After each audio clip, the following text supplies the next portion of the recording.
जिसका जैसा चरित्र होता है उसका वैसा ही मित्र होता है। शुद्धता होती है विचारों में, आदमी कब पवित्र होता है? फूलों में भी कीड़े पाए जाते हैं और पत्थरों में भी हीरे पाए जाते हैं। बुराई छोड़कर अच्छाई देखे तो सही, नर में भी नारायण पाए जाते हैं। नमस्कार, मैं हूं कमल श्रीमाली। आप सभी का बहुत बहुत स्वागत आपके अपने चैनल में और हमारे जीवन को सबसे अधिक प्रभावित करने वाले गुरु के वृषभ राशि में प्रवेश के इस विशेष एपिसोड में। यह एपिसोड आपकी राशि, नाम राशि अर्थात मून साइन पर आधारित है। एक छोटी सी अपील है आपसे, यह चैनल और इसका हर एपिसोड आपके जीवन में सहजता, सुख, शांति, समृद्धि के लिए हमारा छोटा सा प्रयास है। आप भी हमारे चैनल को सब्सक्राइब कर, शेयर कर, कमेंट कर, लाइक कर, उत्साहवर्धन करें, हमारा सहयोग करें। इस एपिसोड में हम आपकी मेष राशि पर गुरु के गोचर का क्या क्या प्रभाव पड़ेगा इसके बारे में विश्लेषण करेंगे। ज्योतिष शास्त्र में गुरु पूर्व जन्म के कर्म, धर्म, दर्शन, ज्ञान और संतान का प्रतिनिधित्व करते हैं।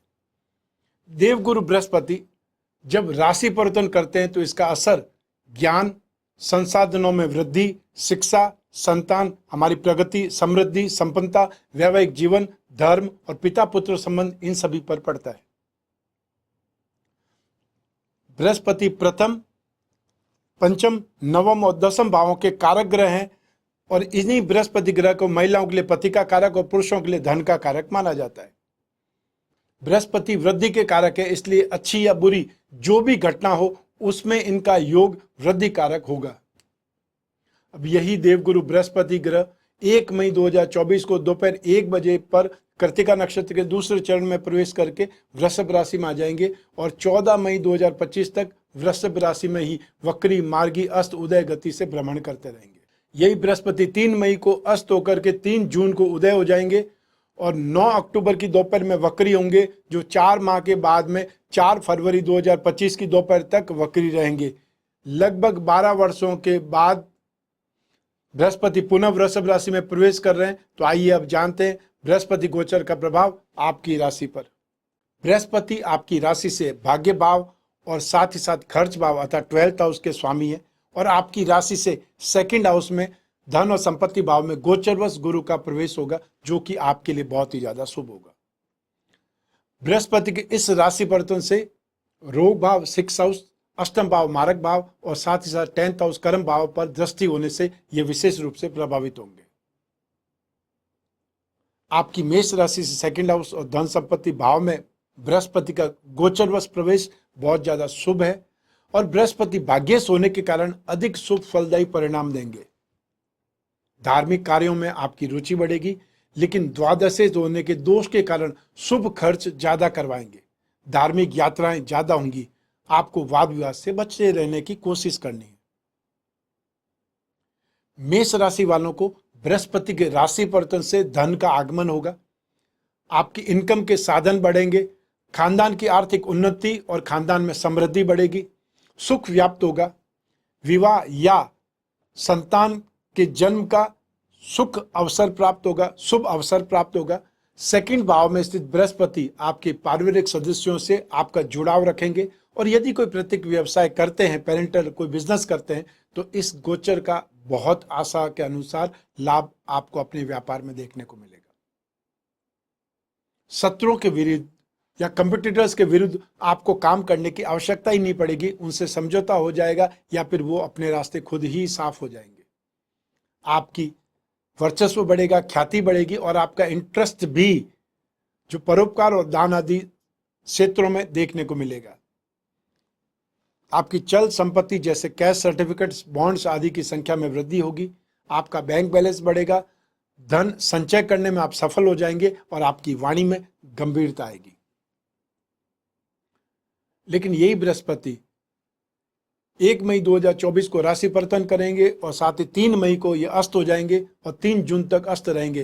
तब देवगुरु बृहस्पति अस्त अवस्था में होंगे। उस दौरान आपको अपने कामों में अधिक प्रयास करने की आवश्यकता पड़ेगी। अपनी बोलचाल की भाषा से आपको किसी को भी उल्टा सीधा कहने से बचना है। इसके बाद का समय आपके लिए अच्छा रहेगा, लेकिन फिर 9 अक्टूबर से लगा करके 4 फरवरी 2025 तक अर्थात लगभग 4 माह तक बृहस्पति वक्री अवस्था में रहेंगे। उस दौरान आपको पैसा इकट्ठा करने में कुछ ज़्यादा कोशिश करनी पड़ेगी और परिवार के सदस्यों को बांधे रखना, उनको एकजुट रखना आपके लिए चुनौती होगा। तो आइए अब बात करते हैं आपके जीवन के बहुत सारे सेक्टर्स पर हमारा विश्लेषण। सबसे पहले बात करते हैं आपके कैरियर पर। यदि आप कोई पेरेंटल बिजनेस करते हैं तो इस गोचर का आपको बहुत अधिक लाभ देखने को मिलेगा अपने बिजनेस में। आपकी राशि से 10वें भाव पर देवगुरु बृहस्पति की दृष्टि के कारण आप कैरियर में शानदार सफलता के योग देखेंगे। आप अपनी कार्यकुशलता से, सूझबूझ से, अपने एक्सपीरियंस से हर समस्या का हल निकालने में कामयाब हो जाएंगे। जब बृहस्पति वक्री अवस्था में होंगे तब आपको पैसा इकट्ठा करने में कुछ ज्यादा कोशिश करनी पड़ेगी या मायूसी हाथ लग सकती है। यह गोचर अर्थात बृहस्पति का यह गोचर आपके कैरियर और आपकी प्रोफेशनल लाइफ के लिए शुभ फलदायी साबित होने वाला है।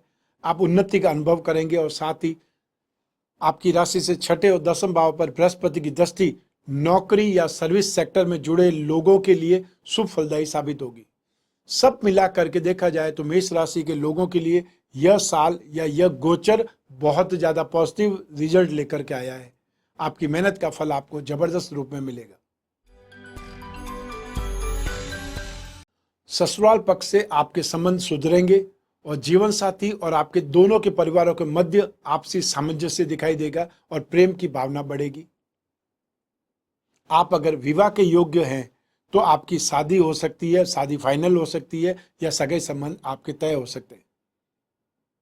वैवाहिक जीवन में या प्रेम प्रसंगों में जो मतभेद चल रहे थे वे समाप्त होंगे और प्रेम संबंधों में जारी देरी को दूर किया जा सकेगा और आपने अपने जीवन में इसी तरह के भाग्य का आनंद ले पाएंगे। रिश्ते को अगले स्तर पर ले जाने के इच्छुक सिंगल लोगों को भी सफलता मिल सकती है। आपकी वाणी में, आपकी बोलने के स्टाइल में सीरियसनेस आएगी, गंभीरता आएगी। लोग आपकी बातों को बड़े प्यार से, गौर से सुनेंगे और समझेंगे। 2nd भाव में स्थित बृहस्पति आपके पारिवारिक सदस्यों से आपका जुड़ाव रखेंगे और आपको परिवार में किसी शुभ समाचार की प्राप्ति भी निरंतर होती रहेगी। संभव है परिवार में किसी विवाह योग्य संतान का विवाह तय हो जाए या फिर संतान जन्म होने की खुशी से भी घर में खुशियां आ सकती है। संतान के इच्छुक हैं तो आपकी इच्छा पूरी होने वाली है। आपके अंदर अपने परिवार के संदर्भ में सकारात्मक भावनाएं देखने को मिलेगी। साथ ही आपके परिवार में नए लोग शामिल हो सकते हैं जिससे आपका परिवार और बढ़ेगा। यह पारिवारिक संपत्ति और पारिवारिक विरासत को भी बढ़ाने में सहायक साबित होने वाला है। देवगुरु बृहस्पति जो कि आपके भाग्य भाव के स्वामी हैं और अपनी गोचर अवस्था में आपकी राशि से 2nd हाउस में आकर के धन योग का निर्माण करेंगे और इससे आपको शानदार फाइनेंशियल गेन की प्राप्ति होगी। आपका बैंक बैलेंस बढ़ेगा, आप रुपया पैसा इकट्ठा करने में सफल हो जाएंगे और आपके पास में अच्छा पैसा इकट्ठा होने से आप लोन को रीपे कर सकते हैं या बैंक का लोन चुकाने में सफल हो सकते हैं। सब मिलाकर के जो आपके ऊपर लोन का प्रेशर है वो कम हो जाएगा। विरोधी भी शांत होंगे और आपके साथ में एक प्रकार से फ्रेंडली व्यवहार करेंगे।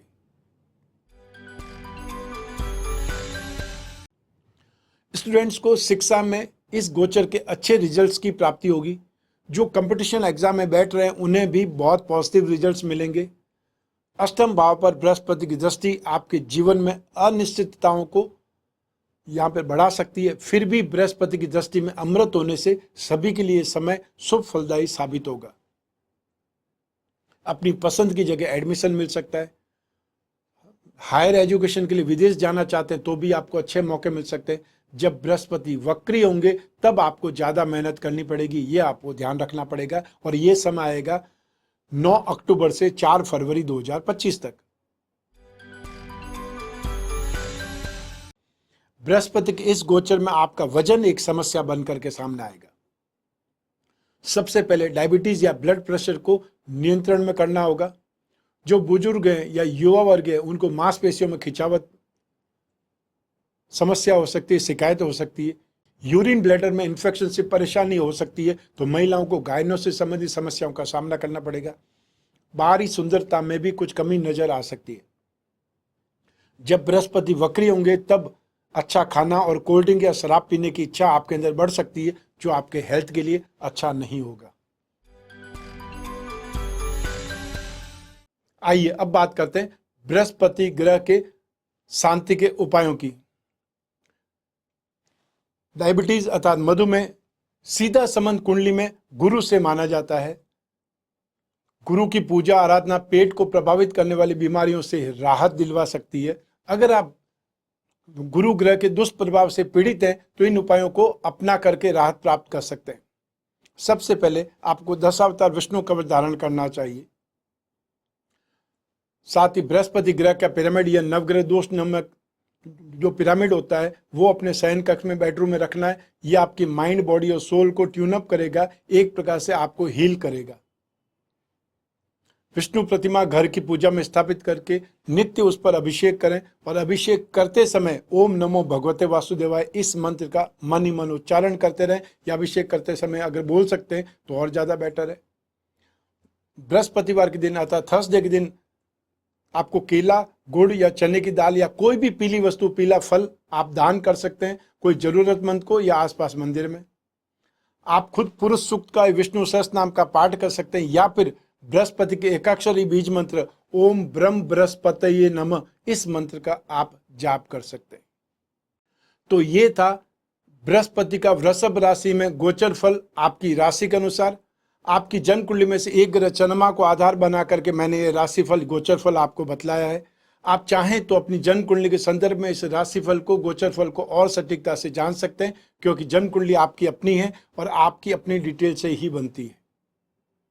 लेकिन जब जीवन में समस्याएं ज़्यादा हो, भविष्य में झांकना हो, कोई बहुत बड़ा डिसीजन लेना हो, वो डिसीजन आपके कैरियर, आपकी जॉब से संबंधित हो सकता है, आपके विवाह या संतान से संबंधित हो सकता है, कोई कोर्ट कचहरी से संबंधित हो सकता है, या आपको जॉब करना चाहिए, बिजनेस करना चाहिए, इस संदर्भ में हो सकता है। आपको कौन सा सब्जेक्ट लेकर स्टडी करनी चाहिए, आपको ये स्टडी अब्रॉड में जाकर के करना ज़्यादा सही रहेगा कि अपने देश में ही आप करें।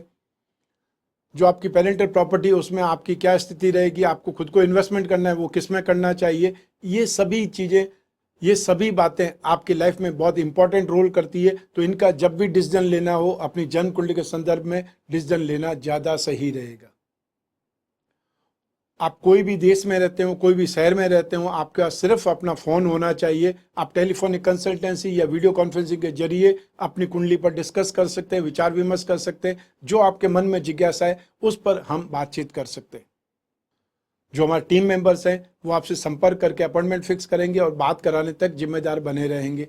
आप और मैं ही बात करेंगे, बीच में तीसरा कोई भी नहीं होगा। ऐसी स्थिति में आप अपनी पर्सनल से पर्सनल प्रॉब्लम भी यहाँ पर डिस्कस कर सकते हैं, उसका समाधान ढूंढा जा सकता है। वो समाधान सिर्फ रत्न हो सकता है, कोई मंत्र का जाप हो सकता है, कोई दान हो सकता है, कोई कवच हो सकता है, बहुत सारे उपाय भी हो सकते हैं। वो आपके ऊपर डिपेंड करेगा कि आप क्या करना चाहते हैं। मैं हमेशा कामना करता हूं कि आप स्वस्थ रहें, प्रसन्न रहें और सुरक्षित रहें। अपना और अपने परिवार का बहुत बहुत ख्याल रखें। आप सभी को मेरा नमस्कार, बहुत बहुत शुभकामनाएं। ईश्वर आपकी रक्षा करे। धन्यवाद।